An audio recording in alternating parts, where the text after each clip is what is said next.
how that'll work out for you to do the clinic. Hopefully okay. You can do the things that are the same for you. Terry said it's alright.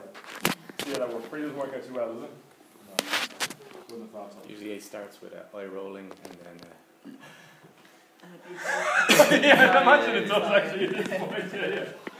We change the shit every year. I imagine it does.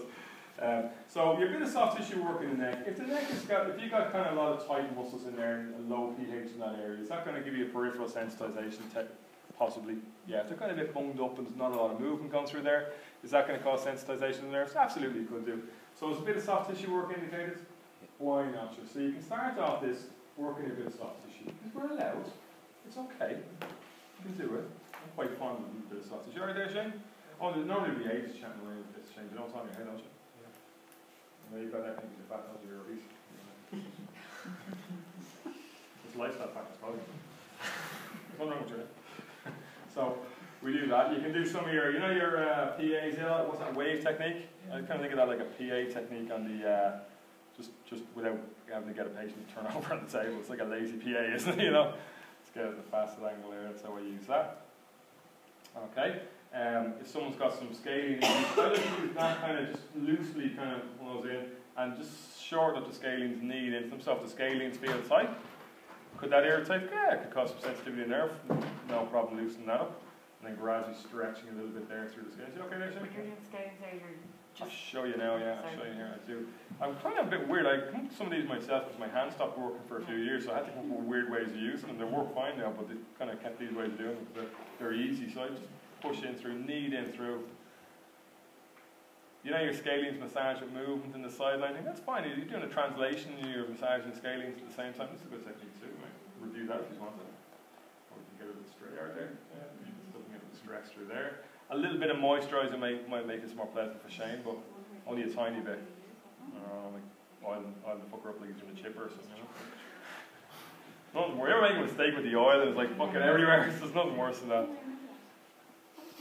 Okay, so that's that there. More soft tissue release, we know how to do. We'll come down to the pec one now in a minute. Let's stick at the neck stuff here. What have we got for the foramen here now in the neck?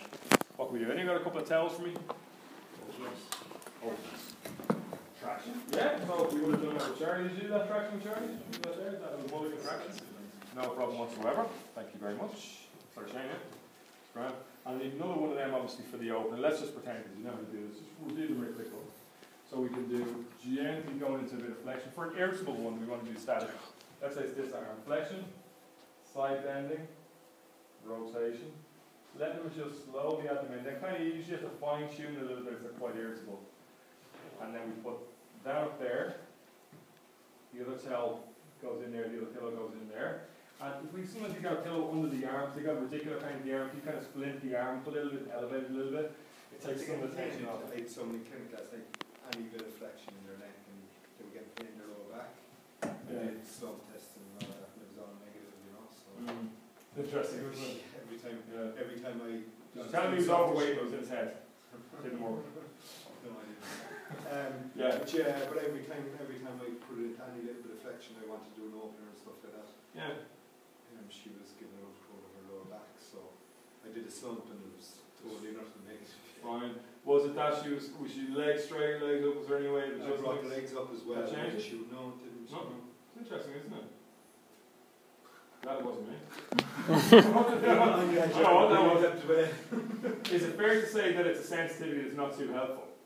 Yeah. Do you know what I mean?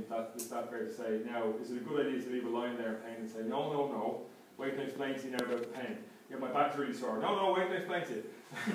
So it's a tough one to deal with, you know. You maybe need to switch things up a little bit there, get her sitting up and try some more. You know what I mean? It's a weird thing. Was she in pain everywhere? What was the situation? Yeah, she had, the last time she was with another therapist and he gave her the robbery exercise and stuff. She was getting pins and needles down her arm into her, it was unilateral, into her, on her groove there.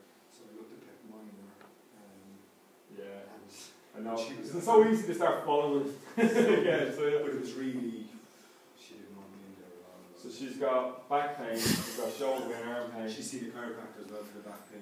Wonderful. How would you describe her on palpation here? Was the sensitivity level? Yeah, very high, and even down her thoracics, around the shoulders and stuff. sarcoidosis as well in the past. It is nothing. If you get a dramatic context to the onset of this whole process, usually that leads to a dramatic kind of car crash in there as well. So yeah.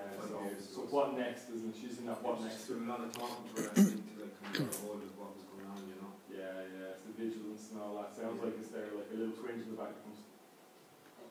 Because again, if my car breaks down and is out of place, and I get a twinge in the back, it means my back's out of place again. Isn't it? You know? That's what it means, logically. Do you know? So yeah, it's a tough one. I'm glad we give it to the students and and give you all the support you need to deal with it. I'm really glad we did that. Thanks for that, Paul. I feel better.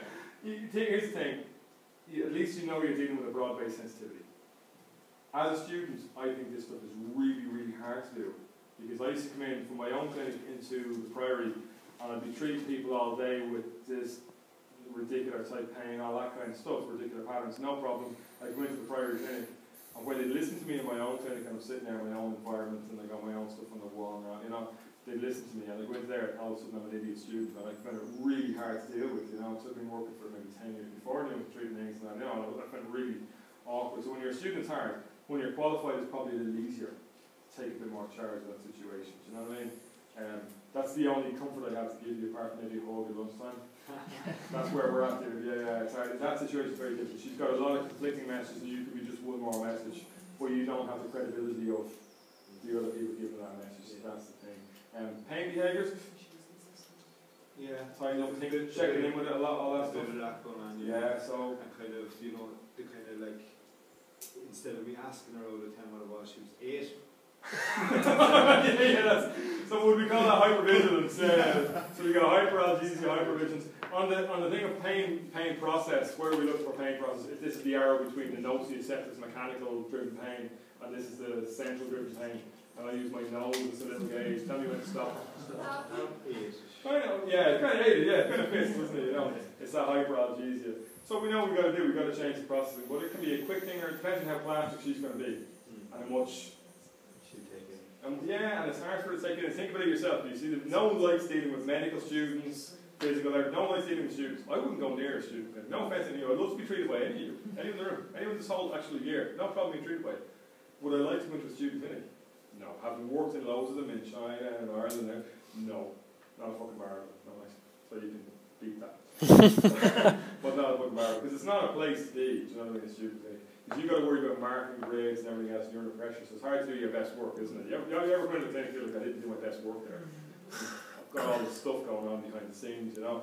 So, that's the thing. So I can't help you, so sorry. Yeah. Well, I got a lot of talking out of it, it's fed my narcissism, so thank you. I really appreciate that. So, next up, back to the next techniques. Here, so when you go out, you get a nice short multiple search on the wall.